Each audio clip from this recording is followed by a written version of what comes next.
Kwa mara ya 6 mfululizo mwamba Cristiano Ronaldo anaingia katika kombe la dunia.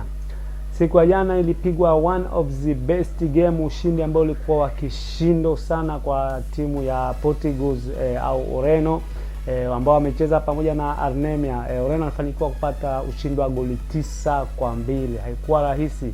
Magoli 9 ambayo yalikuwa na mvuto sana, alikuwa na magoli ambayo ni mingi. Ni magoli ambayo Bruno Fernandes aling'ara pia siku ya jana kwa kushinda hat-trick, lakini Neves pia naye alipata hat-trick. Ilikuwa hat-trick mbili katika mchezo huo. Basi ilikuwa ni mechi ambayo ilikuwa ni mzuri sana, na ni mechi ambayo imeshtua kiufupi wadau wingi wa soka. Kumbuka kwamba kundi la Portugal basi ni kundi ambalo pia ni miongoni mwa makundi ambayo yalikuwa na ushindani sana.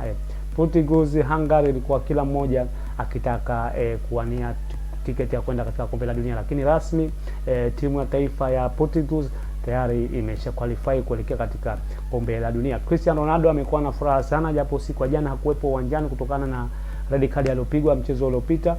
Kwa hiyo rasmi Ronaldo naye pia ni miongoni mwa wachezaji ambao wamecheza kombe la dunia mara nyingi zaidi, akicheza mara 6 mfululizo sasa toka aanze kutumikia timu yake ya taifa ya Ureno. Bwana, hii ni HSM Sport na mimi ni HSM.